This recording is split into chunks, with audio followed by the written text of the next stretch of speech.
Hi, folks. So I want you to think a little bit about observations now, right? So we started with interviews and you did some interviews this past week, and that was very helpful. I think it was very interesting. We started by trying to do peer-to-peer.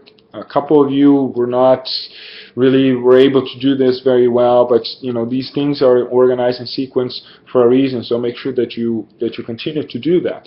But I think the final interviews were very helpful, very interesting, and as well in the process, the kinds of things that you organize and presented to us, either written or in video or in audio. All right, so I hope that you got some information out of that was very helpful, and I hope that you see that this is, is a key element in terms of particularly qualitative research. But how do you do research, and particularly how you connect research to the classroom is this idea that talking to individuals, interviewing them, and there's an art to it, right? And there's an art that is connected to how do I think about the issue, whatever that issue may be, methods book or innovative classrooms, creativity, something about maybe garage bands or kind of a changing the band into what kind of an ensemble project, whatever it is, right?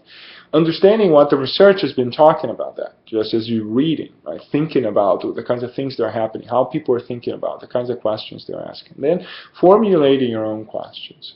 And then interacting with key individuals, right? Oftentimes they're called the key holders, right? They're really the kind of people that are going to give you this kind of window into a particular reality, in a particular context, in a particular place, right? In a particular idea, right? So the notion is not only to get these responses to them, but it's also to really kind of have a sense of how you can probe, how you learn how to probe, and how you learn to get people to reflect about those things, right? So part of this other aspect that connected to interviews is this issue of observation. Right? The interview has a more direct interaction with it, but observation is also something that kind of surrounds the interviews oftentimes, right? Oftentimes as a strategy for collection of information, for collection of research data. It is used to kind of get a sense of the place, to see how people interact in that place, right? And oftentimes actually observations come as a practice before interviews.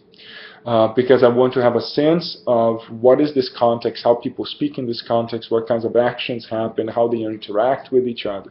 And then throughout of that, there might be things that I can tease through the interviews.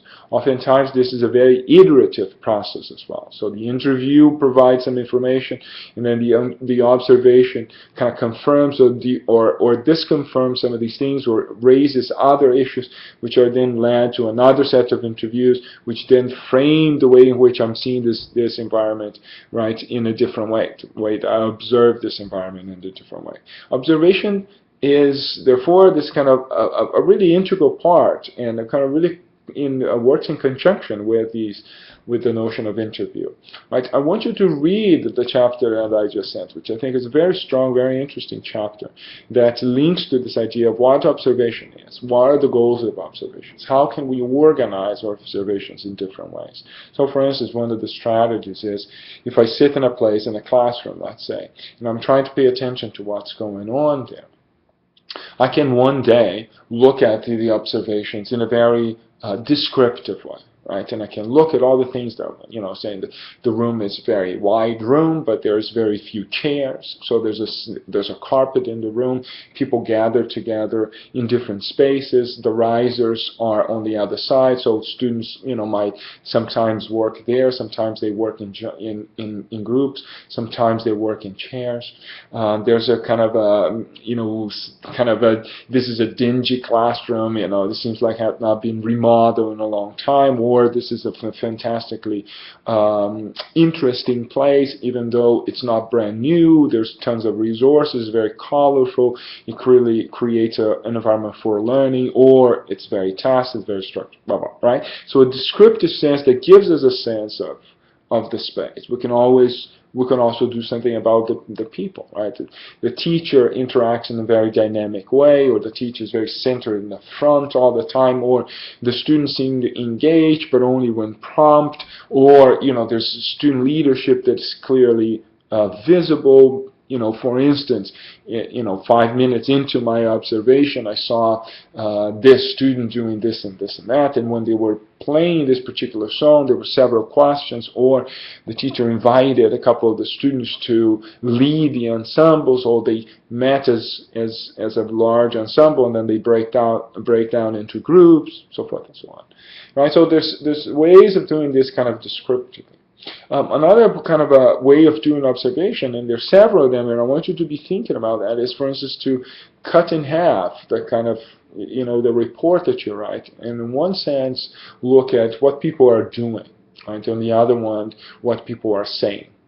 Or in one side, you look at the descriptive elements. What happened, and you do it very precise, like 108, this and this, 1010, this was this, right? Obviously, you're always being a little bit selective because you cannot capture everything.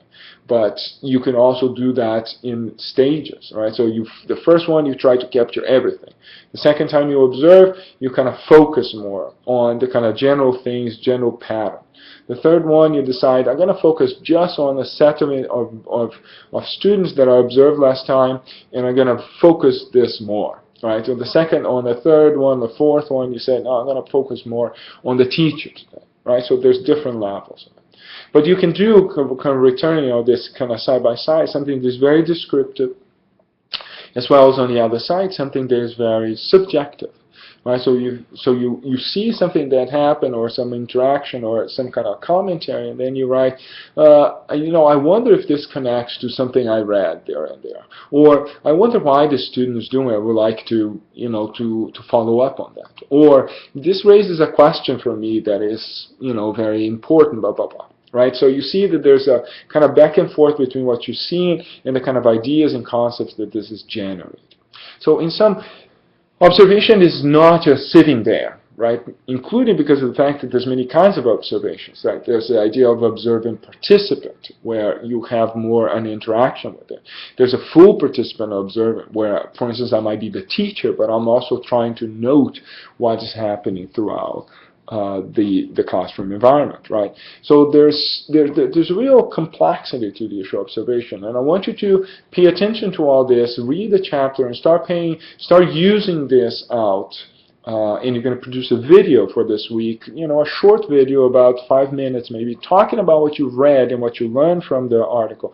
And then talk about how that links now to the kind of observations that you're starting to do in for the psychology class. If you're not doing this for the psychology class, if you're not in that class, you should be doing your capstone project, right? So I think that this encompasses everybody in the class. So then, start thinking about the kinds of things that you see in there in the capstone, the kinds of observations that you start to see, and how that links to this chapter and to what I just offered to you here today. So think about these, how they interact. Present a video to us as one of the assignment ones by Friday. Both describing what you've read and what you thought was important in what you read, like key things. And then how you're going to apply this into that observation project that you're doing for psychology. How you're going to change what you do, what the kinds of ideas are already generated. So give it a sense both in terms of what you plan to do and perhaps hopefully what you already started doing in terms of your observations. Okay? So I hope that's interesting to you, and I hope that you have some fun thinking about this and thinking about how you see the environments that you are normally familiar with now in somewhat of a different light. Right? Sometimes observations are done in different places, but it's also an interesting element to look back at our own familiar places, the places where you teach, work, even family places, or a restaurant somewhere. Pay attention to those kinds of things when you have this observator's lenses, right? What happens when that is in place, and when you really pay attention to the small subtleties of how people act, what they say, how they interact, the decisions they make, and how that informs about this space, about the place that you're in, and about how you might intervene in this place, right? Remember again, The issue of research is really trying to intervene into space in some way, to know about it, to explore what's happening, but also to create an intervention. If not a direct intervention in what's happening, changing curriculum, changing the way that it's done, changing pedagogy, as well, at least an interactive intervention, in the sense that you can write about, you can propose something for a future action, you can inform somebody about something you saw, right? So that's the aim of research in many ways, and this is how we're starting with this issue of interview and this issue of observations. We'll continue that little by little, but this is a really significant, important part of it, including a part that I want you to pay attention to as we do these 3 workshops throughout the semester. Right? The first one being February 14th with Mitch Robinson. All right, so these two issues and the mindset of a researcher are things that we're going to try to use directly throughout these workshops. Okay, so I'll see you later, and I look forward to seeing your work. Bye-bye.